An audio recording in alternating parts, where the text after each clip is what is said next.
ज्योति कार्यक्रम में आपका स्वागत है। ओम शांति। हर आत्मा अंदर से अपने में सुधार लाना चाहती है। हर एक की आंतरिक इच्छा यही होती है कि मैं बेहतर इंसान बनूं, और हर व्यक्ति ये भी चाहता है कि अन्य जिनके साथ उसका संबंध संपर्क है वो भी उसको बेहतर इंसान बनने में मदद करें, उसके रास्ते में किसी प्रकार की रुकावट पैदा न करें। भगवान के अटल महावाक्य हैं कि अगर आपकी विधि ठीक होगी तो आपको सिद्धि अवश्य प्राप्त होगी। इसलिए हमें अपनी विधि पर बार बार सोचना है कि अगर कहीं किसी बात में जो हम चाहते हैं वो नहीं हो पा रहा है और वो सही और होना चाहिए फिर भी नहीं हो पा रहा है, दूसरे भी उसके रास्ते में और ही रुकावटें डाल रहे हैं, तो हमें अपनी विधि पर पुनः पुनः विचार करना चाहिए। और इस सारी बात को अगर हम संक्षिप्त में लाएं तो ऐसा कौन सा तरीका हो सकता है, ऐसी कौन सी आसान विधि हो सकती है जिससे हमारा हर कार्य सहज सफल होता जाए। और उस विधि का नाम है महिमा करना। हम देखते हैं कि हमें बहुत काल से आदत पड़ गई है कि दूसरे व्यक्ति की कमज़ोरी को देखना, और चाहते ना चाहते जब हम उस व्यक्ति से व्यवहार करते हैं, व्यवहार नहीं करते तो वाइब्रेशन ही अपने भेजते हैं, तो उसको एक प्रकार की ऐसी महसूसता आती है कि ये व्यक्ति मेरी कमज़ोरियों को देख रहा है। और हर व्यक्ति में एक स्वभाव होता है अपनी कमज़ोरी को छिपाने का। या तो वो अपनी कमज़ोरी को छिपाता है, या जो उसकी कमज़ोरी की तरफ पॉइंट आउट करता है उसके अंदर भी और भी ज़्यादा कोई और अधिक कमज़ोरी बताने की कोशिश करता है कि तुम भी ऐसे नहीं हो, तुम मेरे ऊपर इल्ज़ाम लगा रहे हो, तुम तो मेरे से भी ज़्यादा खराब आदमी हो। ये एक स्वभाव है। किसी सांप को भी छेड़ दो तो अपनी फन खड़ी करके खड़ा हो जाता है। आप अपने मन को ही देख लीजिए। हमारा मन, अगर आप मन से कुछ काम कराना चाहें और अगर आप अपने मन को सख्ती से हुक्म दें या मन के ऊपर बहुत रौब डालें अपने ही मन के ऊपर, तो मन अकड़ जाएगा, आपका काम नहीं करेगा। आजकल दफ्तरों के अंदर भी जो छोटे पद वाला एक पीएन चपरासी होता है, उसको भी अगर आप किसी प्रकार से उसको कोई चीज़ ऐसी जता दें जो उसको दुख देने वाली हो, तो ऊपर से तो नहीं बोलेगा, लेकिन हर प्रकार से आपको असुविधा पैदा करने की कोशिश करेगा।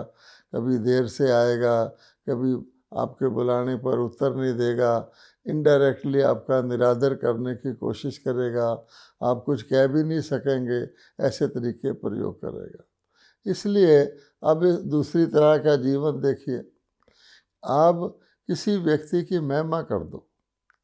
आम तौर पे मान लीजिए कोई बहुत बड़ी हलवाई की दुकान है और बहुत प्रसिद्ध हलवाई हैं, उनको कोई कह दे कि अपनी मिठाई का रेट 5 रुपये भी कम कर दे, तो वो नहीं करेगा। वो कहेगा मैं क्यों करूं। लेकिन उसी हलवाई को अगर आप किसी अपनी सभा में, किसी अपने प्रोग्राम में उसको आमंत्रित कर लें एक अतिथि के तौर पर और उसकी महिमा कर दें कि सेठ जी नगर के इतने प्रसिद्ध हलवाई हैं, इतने इनकी मिठाइयाँ मशहूर हैं, इत्यादि इत्यादि, तो फिर आप उनको कहें कि एक शुभ कार्य है, इसके लिए आप कुछ डोनेशन दे दें, तो हज़ारों रुपए डोनेशन दे देगा। अगर आप कहें कि हम कुछ ऐसी स्थान बना रहे हैं, वहाँ हम आपके नाम की शिला लगवा देंगे, तो और भी ज़्यादा अधिक वो डोनेशन दे देगा। कहने का भाव ये है कि हर व्यक्ति अपनी महिमा चाहता है, अपनी तारीफ़ चाहता है, जो कुछ भी उसमें गुण है उसका एप्रिसिएशन चाहता है। और ऐसा दुनिया के अंदर कोई व्यक्ति नहीं है जिसके अंदर कोई गुण ना हो। तो भगवान भी जब अपने संतान को, कलयुगी संतान को सतयुगी देवता बनाते हैं, तो परमात्मा भी हमेशा कहते हैं कि मैं अपने बच्चों के गुण को उभारता हूँ, शाबाश शाबाश करता हूँ, और उस गुण से उनके अंदर शक्ति आती है, उनके अंदर उमंग उत्साह आता है, वो एक गुण से अन्य गुणों को भी धारण कर लेते हैं। और ये एक स्वाभाविक प्रतिक्रिया है कि अगर आप उत्साहित होते हैं, आगे बढ़ने की आप में हिम्मत आती है, तो एक व्यक्ति उठ खड़ा होता है। लेकिन अगर किसी व्यक्ति के, गुणवान व्यक्ति के भी आप हर वक्त अवगुण वर्णन करते रहें, अवगुण वर्णन करते रहें, तो व्यक्ति भी कमज़ोर हो जाता है, उसका मनोबल गिर जाता है।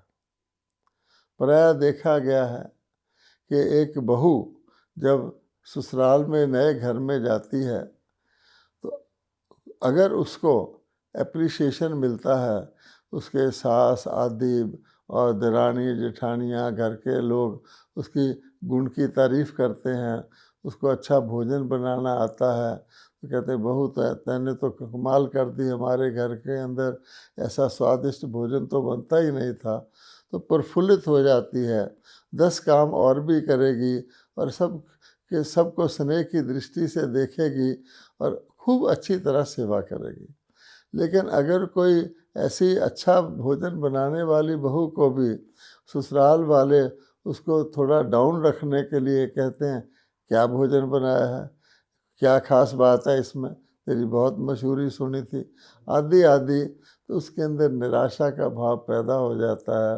वो दूरी बनाने शुरू कर देती है, अकेला अकेला महसूस करती है, टोटल उसका जीवन और उसका व्यवहार ही बदल जाता है। तो ये एक स्वाभाविक प्रतिक्रिया है, हम सब जानते हैं। शास्त्रों में भी इसके बारे में कई कथाएं आती हैं। तो कहने का भाव है महिमा।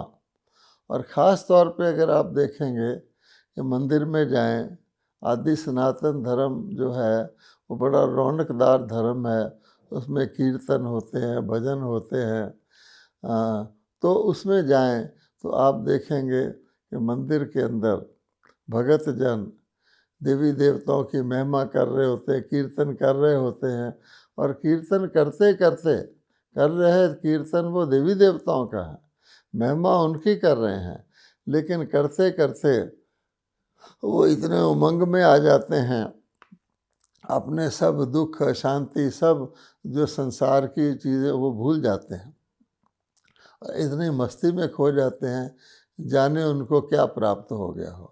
इसलिए जब हम सोचते हैं, आजकल प्राय भाई बहन यही पूछते हैं कि हम अपनी अवस्था को सहज रीति से उन्नति में कैसे लाएं। क्योंकि कोई भी मुश्किल रीति होती है तो व्यक्ति अच्छे काम में भी थकावट महसूस करता है, किसी प्रकार की मेहनत महसूस करता है।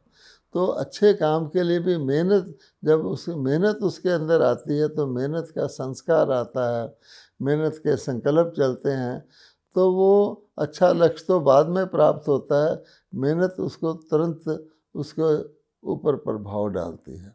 इसलिए ऐसा सोचा जाए, अगर हम 3 की महिमा कर दें, 3 बड़े बड़े जो हैं जिनसे हमारा सबसे ज़्यादा संबंध है, उनकी महिमा करते रहें, तो हमारे जीवन में सहज उन्नति भी होती जाएगी और हमारे अंदर उनके गुण भी अपने आप धारण होते रहेंगे। और वो 3 हैं, एक तो है परमपिता परमात्मा, जिनको सब लोग याद करते हैं। अब परमपिता परमात्मा कहते हैं कि मैं तुम आत्मा को इतना उन्नत, इतना श्रेष्ठ बना देता हूँ कि ऐसी कुछ आत्माएं जो बिल्कुल मेरे समान बन जाती हैं, उनकी तो मेरे साथ पूजा होती है। हम जानते हैं कि निराकार परमात्मा शिव, जिनकी ज्योति स्वरूप, जिनकी प्रतिमाएं भारत के अंदर शिवलिंग के रूप में रखी जाती हैं, और शिवलिंग ज्योतिर्लिंग उसकी बट्टियां बनाई जाती हैं, उसी प्रकार के आकार के ज़रा बड़े बड़े बनाए जाते हैं पूजा के लिए। परमात्मा तो ज्योति बिंदु स्वरूप हैं, तो उनके साथ शालिग्रामों की भी पूजा होती है। वो भी छोटी छोटी बट्टियां बना के उनके साथ रखी जाती हैं, जो आत्माओं के प्रतीक हैं। अर्थात ऐसी पूज्य भी आत्माएं बन जाती हैं। वो कैसे बनती हैं? तो भगवान कहते हैं कि मेरे समान उनको ऐसी धारणाएं होती हैं। तो पहली धारणा तो परमात्मा के समान, और परमात्मा तो परमात्मा ही है, लेकिन परमात्मा निराकार है। तो जो आत्माएं परमात्मा की इस महिमा को याद करते हैं, हे परमात्मा तुम निराकार हो, तुम सदा शिव हो, सदा ही निराकार स्वरूप हो, मैं आत्मा जीवन जन्म मरण लेते लेते साकार स्वरूप में अपने आप को मानने लग गई हूँ, मैं शरीर में आ गई हूँ, शरीर और शरीर के संबंधों में मेरा बहुत समय और शक्ति बीतता है, मैं भी वास्तव में निराकार हूँ। तो निराकार परमात्मा की महिमा करते करते आखिर परमात्मा प्रेम के सागर हैं। तो निराकार परमात्मा प्रेम के सागर हैं, तो मैं भी परमात्मा का प्रेम का गुण अपने अंदर धारण करूं। निराकार परमात्मा शांति के सागर हैं, शांति धाम के रहने वाले हैं। तो मैं आत्मा भी अपने आप को आत्मस्वरूप में स्थित करके उस शांति के गुण को, जो हमारे अंदर ऑलरेडी है लेकिन उसकी विस्मृति है, उसको मैं धारण करूं। इसी प्रकार से परमात्मा कहा जाता है कि वो न्यारे और प्यारे हैं। दुनिया के अंदर हम यही गलती करते हैं कि हम जहाँ न्यारा होना होता है वहाँ हम प्यारे हो जाते हैं, जहाँ प्यारा होना होता है वहाँ हम न्यारे हो जाते हैं। जैसे बिजली की तार में हम उल्टी तार लगा दें, पॉजिटिव से नेगेटिव जोड़ दें, तो शॉक भी लगता है और फ्यूज़ भी हो जाता है, तो हमारी सारी खुशी फ्यूज़ हो जाती है, हम मुरझा जाते हैं, क्योंकि हम न्यारे और प्यारे को नहीं जानते। भगवान के लिए, परमात्मा के लिए कहा जाता है परमात्मा लवफुल और लॉफुल है, यानी परमात्मा प्रेम स्वरूप भी हैं और न्याय स्वरूप भी हैं।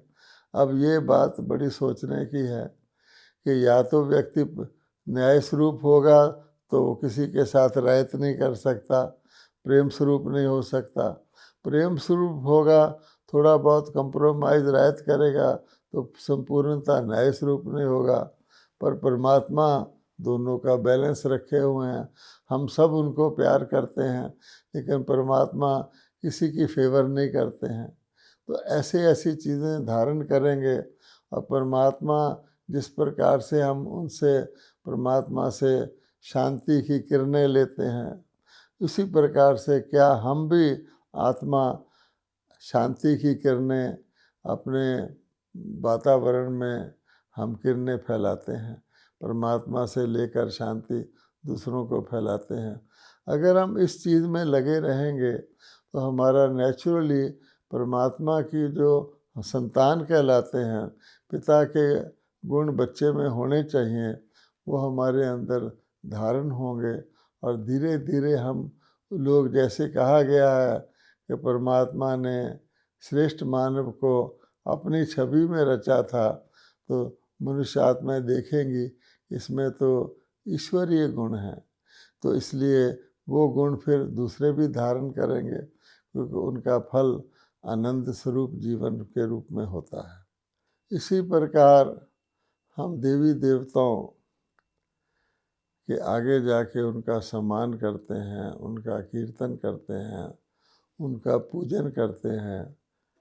प्रायः देवी देवताओं के मंदिर में जाकर दर्शन करने जाते हैं तो उनकी मूर्ति के आगे खड़े होकर आंखें बंद कर लेते हैं, अर्थात हम उनके अंदर जो कुछ भी खूबियां हैं जिनके कारण से वो देवी देवता है उसको विजुअलाइज करना चाहते हैं, आंखें बंद करके एब्जॉर्ब करना चाहते हैं। तो देवी देवताओं की खाली हम पूजा करके आ जाए, उसकी बजाय अगर हम ये जीवन में धारणा करें कि देवी देवताओं का चलन कितना रॉयल था, देवी देवता किस प्रकार से चलते हैं, तो हम देखते हैं कि जब रामायण की कहीं कथा होती है तो श्री राम को एक स्टाइल से चलता हुआ दिखाते हैं कि बहुत ही वो सहज रीति से एक आकर्षक रूप से वो चलते हैं। सारे ही देवी देवता बहुत धीरे धीरे एक रॉयल रूप से जैसे महाराजा महारानी चलते हैं उनका चलन होता है। देवी देवताओं का बोल, देवी देवता कभी ऊंचा बोल नहीं बोलते, देवी देवताओं के बोल बहुत ही मीठे होते हैं, बहुत ही प्यारे लगते हैं और बहुत वो कम बोलते हैं और जितना बोलना होता उतना ही बोलते हैं। इसी प्रकार से देवी देवताओं का खान पान आप देखेंगे तो देवी देवताओं के आगे 36 प्रकार के व्यंजन रखे जाते हैं, परंतु देवी देवता खाते कितना है? बहुत थोड़ा, केवल वासना मात्र लेते हैं, बहुत रॉयल्टी से खाते हैं, कभी ज़्यादा नहीं खाते हैं, बार बार नहीं खाते हैं। इसलिए देवी देवताओं के गुण, जिसको कहा जाता है देवी देवता सर्वगुण संपन्न थे, हर रीति से वो एक प्रकार से ऐसे थे कि हर व्यक्ति उसको कहा जाए, उनको इतना शानदार उनका जीवन था कि लोग उनको भगवान भगवतियाँ कहते हैं। परमात्मा तो एक है, लेकिन देवी देवताओं को परमात्मा की इतनी श्रेष्ठ रचना कहते हैं कि सभी देवी देवताओं को भगवान भगवतियाँ कहा जाता है। कारण कि देवी देवताओं का हर चीज़ ठीक समय पर, ठीक स्थान पर, ठीक विधि से होती है। देवी देवता अपनी सारी शारीरिक इंद्रियों को उतना ही प्रयोग करते हैं जितना आवश्यक होता है, ना कम ना ज़्यादा। वो भी कानों से सुनते हैं, लेकिन कानों का प्रयोग वो एक तो श्रेष्ठ ही सुनते हैं और दूसरी बात उतना ही सुनते हैं जितना आवश्यक है। और इसीलिए आज के मानव को क्या कहा जाता है, कान बंद करके सैंपल दिखाया जाता है कि हियर नो इवल, कि वो कोई ख़राब चीज़ ना सुने। अर्थात आज का मानव तो दूसरों की चुगली सुनना, दूसरों के बारे में अवगुण की बातें सुनना, पड़ोसियों के बारे में सुनना खुश होता है। और फिर आज का मानव अगर कुछ सुन रहा है, कोई संगीत आदि चल रहा है, उसको प्रिय लग रहा है, तो वो फिर उसमें ही खो जाता है और इतना सुनता रहता है, इतना सुनता रहता है कि वो खाना पीना अपना सारा अन्य सारा दिनचर्या डिस्टर्ब करके भी सुनता रहता है। आखिर सुन सुनकर जब वो थक जाता है, सुनना वही संगीत या वही गीत जो बहुत उसको अच्छा लग रहा है, तब वो सुनना बंद करता है, अर्थात अधिक प्रयोग कर लेता है। इसी प्रकार से उसकी आँखों की इंद्री को ले लें। आज हम कहते हैं सी नो इविल, क्यों कहना पड़ता है? देवी देवता अपनी आँखों का प्रयोग इस प्रकार से करते हैं, आँखों के द्वारा देखते हैं तो दूसरों को किस भाव से देखते हैं और आँखों के द्वारा बाहर के दृश्य देखते हैं, उनमें से क्या चीज़ कितना समय उनको देखना उतना ही देखते हैं। आसक्ति के रूप से नहीं देखते हैं, ना घृणा के रूप से देखते हैं, ना किसी को क्रोध की दृष्टि से देखते हैं। तो कहने का भाव है आँख का सदुपयोग किया जाता है। इसीलिए आप देखेंगे उनके आँखों को कमल नेत्र, कमल नयन कहा जाता है। तो ये जो देवी देवताओं की जीवन की चीज़ें हैं, हम भी उनकी तरह शरीरधारी हैं। हम लोग भारतवासियों ने तो अपने नाम भी देवी देवताओं के ऊपर रखे हुए हैं। देवी, किसी न किसी देवी देवता का नाम हमारे ऊपर रहता है। तो हम आत्माएं क्यों नहीं देवी देवताओं की तरह उनके गुणों को धारण करके अपने जीवन में जब हम खाएं तो सोचें कैसे भोजन करते हैं, कैसे प्रेम पूर्वक देवताओं की तरह भोजन करते हैं। जब हम बोलें तो ध्यान रखें कि हमारे बोल देवी देवताओं की तरह है। हमने अपने नाम तो देवताओं की तरह रखे हुए हैं। तो इस प्रकार से देवताओं की महिमा को अपने जीवन में धारण करें तो स्वाभाविक तौर पे हमारी दिनचर्या के अंदर हम उनका स्वरूप बनेंगे। अब तीसरी बात आती है अपने आप की, मैं आत्मा। अब मैं आत्मा भी जो हूँ, हम समझ भी लेते हैं कि मेरे अंदर कोई आत्मा है। हम भारतवासी हैं, क्योंकि जितना भी आध्यात्मिक ज्ञान है, अपने बारे में बोध है, अपने बारे में प्रकाश, रोशनी, जानकारी है, वो आत्मा से ही शुरू होती है। तो हम देखते हैं कि आत्मा का ओरिजिनल गुण क्या है। तो आत्मा का हम कहते हैं, समझते हैं, कहा गया है कि आत्मा आनंद स्वरूप है। आत्मा के लिए कहा जाता है आत्मा सत्य, चित्त और आनंद स्वरूप है। सत्य का मतलब होता है सदा काल के लिए है, अनादि है, अविनाशी है, आत्मा का नाश नहीं होता। सत्य था भी, है भी और होगा भी। आत्मा भी, हम सब आत्माएं थे भी, हैं भी और होंगे भी। चित्त का मतलब होता है जिसके अंदर महसूसता हो, जिसके अंदर चैतन्यता हो, जिसके अंदर प्राण हो। तो हम जानते हैं कि शरीर तो जड़ है, मुर्दा शरीर में कुछ चेतनता नहीं होती। आत्मा ही शरीर को चैतन्यता प्रदान करती है, और चैतन्य चीज़ ही प्रेम का, सुख का, शांति का, आनंद का, दुख का भी, अभिमान का भी अनुभव आत्मा ही करती है।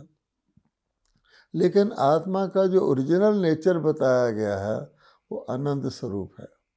अब आनंद स्वरूप की अगर हम ध्यान रखें कि मैं आत्मा आनंद स्वरूप हूँ, दुनिया में जो भी चीज़ होती है, हर चीज़ का एक ओरिजिनल नेचर होता है, एक स्वभाव होता है जो वो कभी नहीं छोड़ती, वो चीज़ के अंदर रहता ही है। तो आप देखेंगे कि मान लीजिए हम कहते हैं अग्नि। अब अग्नि का स्वभाव गर्म करना है, हम सब जानते हैं। तो अग्नि जहाँ भी होगी वो अग्नि अपना स्वभाव अवश्य प्रकट करेगी। अग्नि में जब तक दम है वो अपना स्वभाव प्रकट करेगी। बर्फ़ है वो ठंडी होती है, उसमें भी ठंडेपन का स्वभाव होता है। तो एक बर्फ़ का एक टुकड़ा आप ले लें, वो पिघलते पिघलते पिघल जाएगा, ठंड नहीं छोड़ेगा, पानी बन जाएगा, तब भी जब तक उसमें दम है वो ठंडा रहेगा। तो हर चीज़ का अपना स्वभाव होता है। अब जब आत्मा का नेचर ही आनंद स्वरूप है, तो क्या बात है कि हम आनंद स्वरूप के स्वभाव को छोड़कर हम आज शांति ढूंढ रहे हैं, हम आज प्रेम ढूंढ रहे हैं। आनंद तो इन सब चीज़ों से ऊपर है। जितने भी महात्मा लोग हैं वो अपने नाम के साथ आनंद ज़रूर लगाते हैं, स्वामी फलाना आनंद। तो आनंद हम क्यों लगाना पड़ता है? क्योंकि हम आनंद स्वरूप में नहीं हैं। इसलिए अगर हम इस ध्यान में भी रहें कि मैं आत्मा तो हूँ ही आनंद स्वरूप, और उस आनंद स्वरूप को अपने जीवन में उतारें, उसका स्वरूप बने, तो हम समझते हैं कि जो थोड़ी बहुत आंधी तूफान दुनिया के अंदर आते हैं, ऊंचाइयां नीचाइयां आती हैं, तो जैसे समुद्र में कोई आग लगाने की कोशिश करे तो समुद्र में आग नहीं लगा सकता, आग बुझ जाएगी, समुद्र तो समुद्र है। ऐसे आनंद स्वरूप स्थिति वाले आत्मा की कोई स्थिति को डिस्टर्ब करने की कोई चीज़ भी आए तो घटना आके चली जाएगी, आनंद स्वरूप आत्मा तो आनंद स्वरूप ही रहेगी। इसलिए अपने को भी हम कमज़ोर नहीं समझें, हम ये ना समझें मैं क्रोधी आत्मा हूँ या मैं अभिमानी आत्मा हूँ, मैं आनंद स्वरूप आत्मा हूँ, मेरा स्वभाव ही आनंद स्वरूप है।